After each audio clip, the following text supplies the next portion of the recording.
Many men over 50 experience, at some point, a quiet moment of irritation. It is not a dramatic moment. No one collapses. No one immediately loses orientation. It is more like a brief pause in thinking. A name is on the tip of the tongue, but it does not come. An appointment is forgotten, even though it was important.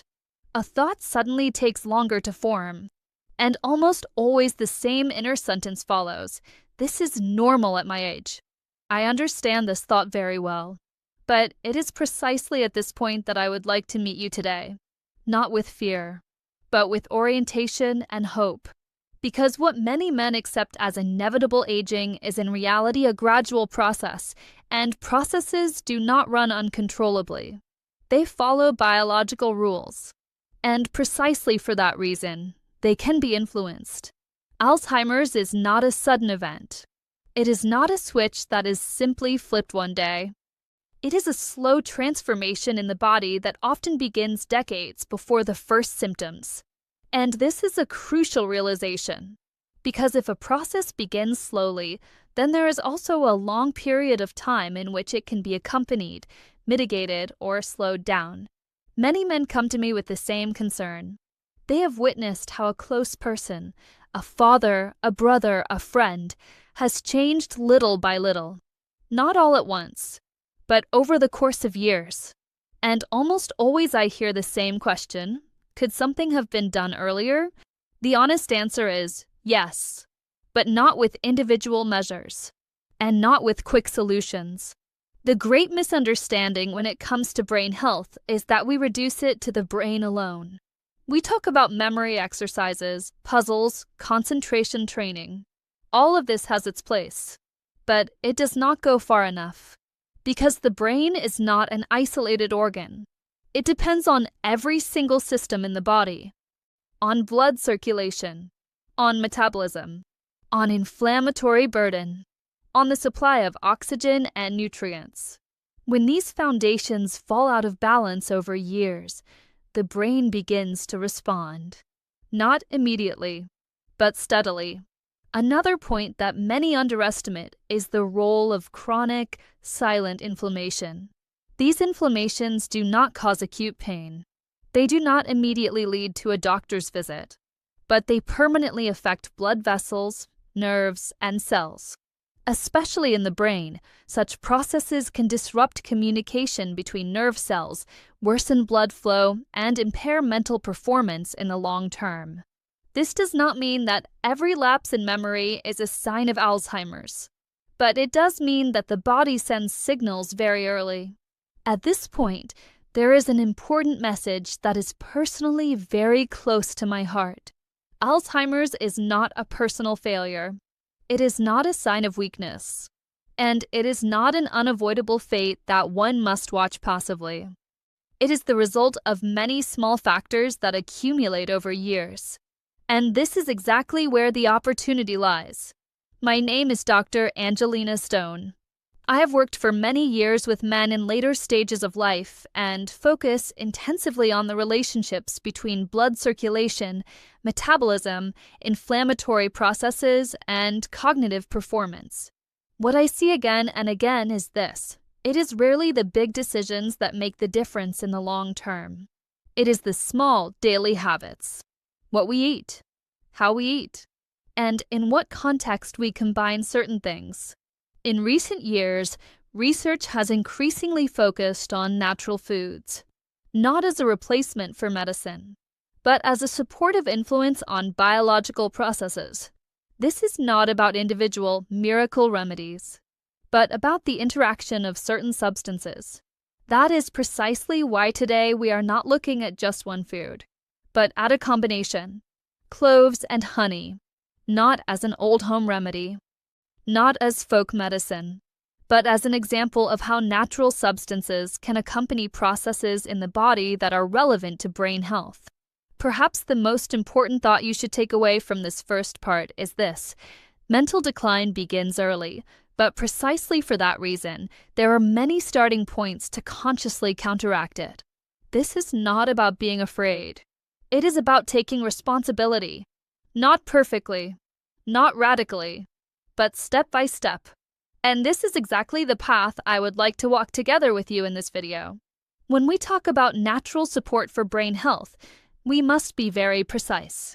Not every spice, not every food automatically has a relevant effect on the brain. Many substances become popular because they were traditionally used or because certain buzzwords are circulating. But for me as a physician, something else is decisive, the biological logic behind it. Let us begin with the question of why cloves are repeatedly mentioned in this context. Cloves belong to the spices with a particularly high concentration of so-called secondary plant compounds. Polyphenol, in particular, play a central role here. These substances are not vitamins, and they are not medications either. They work in a more subtle way. But precisely for that reason, they are interesting in the long term.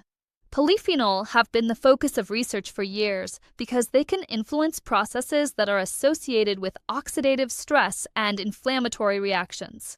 And exactly these two factors play a decisive role in age-related decline in the brain. Oxidative stress occurs when there are more aggressive oxygen compounds in the body than can be neutralized. In the brain, this balance is particularly sensitive because nerve cells depend on stable conditions. Persistent oxidative stress can impair the function of these cells and disrupt their communication in the long term.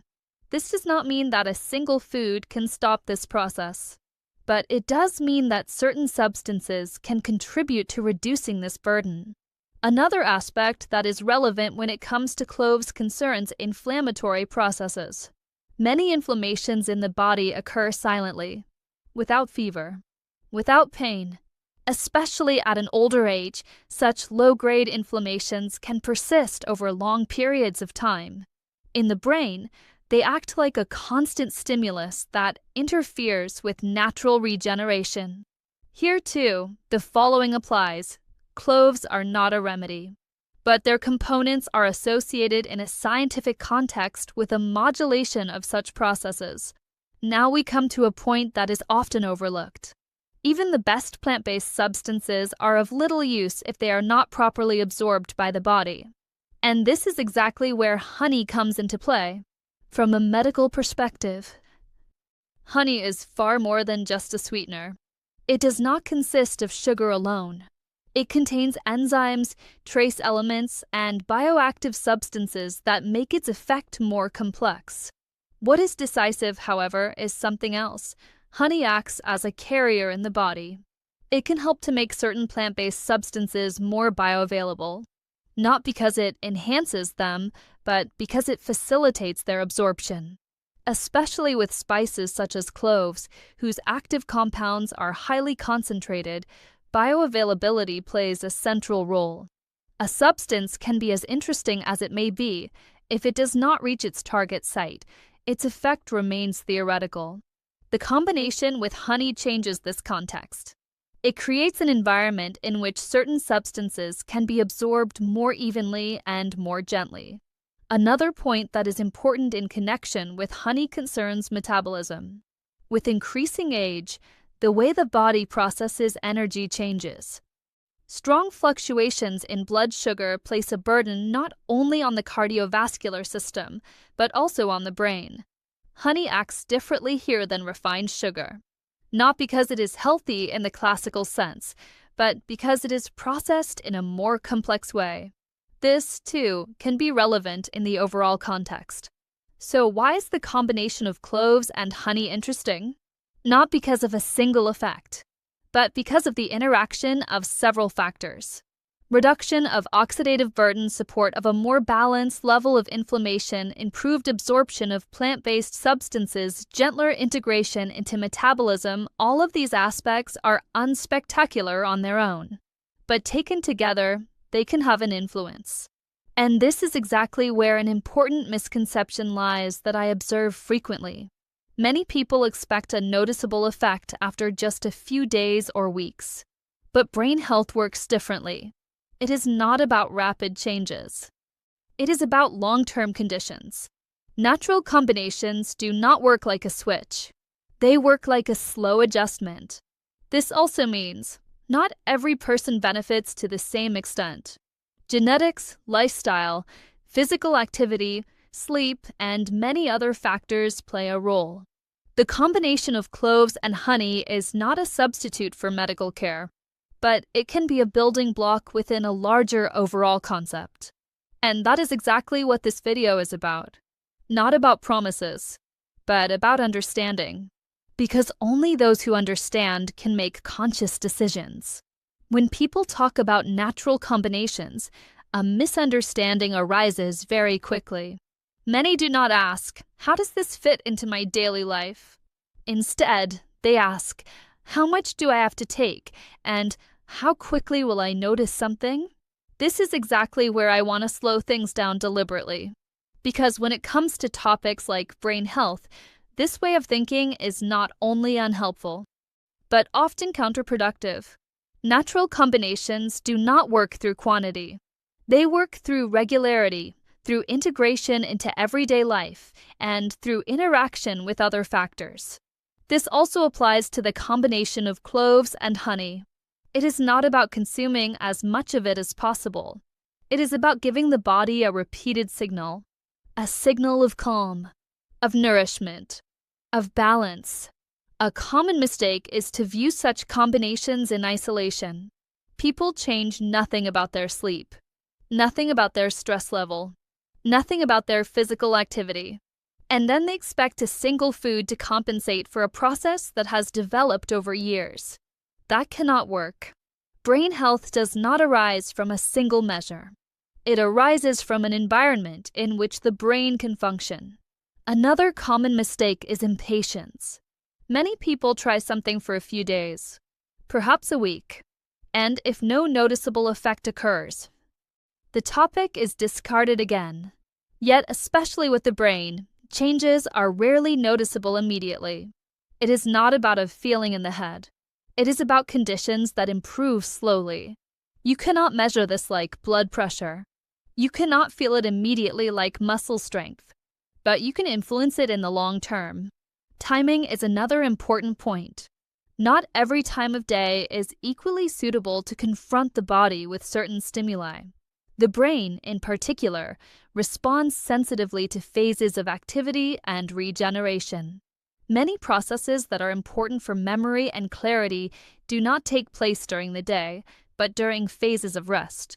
That is why it makes sense to design natural routines in such a way that they do not place additional strain on the body.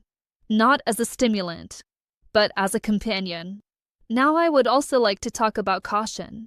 Because as much as I emphasize the value of natural foods, one thing must be said clearly: not every combination is suitable for everyone. People with certain pre-existing conditions, with sensitive stomachs, with known intolerances, or with complex medication regimens should be particularly attentive. Not out of fear, but out of responsibility. Natural substances interact with processes, even when they work gently. Therefore, the following always applies. Your own body sets the framework.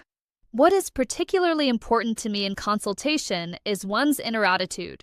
Anyone who uses natural support should not do so out of panic, not out of fear of losing something, but out of the desire to preserve something. Clarity, orientation, independence. This attitude changes the way we relate to our own bodies. Perhaps this is the most important thought of this entire video. Alzheimer's is not a single moment. It is a path. And prevention is also not a single step. It is a path as well. A path that consists of many small decisions. What we do every day, what we refrain from every day, and how consciously we treat our bodies. The combination of cloves and honey is not a shield, but it can be part of a structure that provides more favorable conditions for the brain. Not alone, not in isolation, but embedded in a more conscious everyday life. If you take only one thing from this video, please let it be this: you have influence. Not total, not unlimited, but real. And this influence does not begin with fear. It begins with understanding. In the next videos, we will look at further connections. further combinations, further everyday decisions that play a role in the long term. Not to tell you what you must do, but to give you tools with which you can decide for yourself. Because that is exactly what health in later life is about.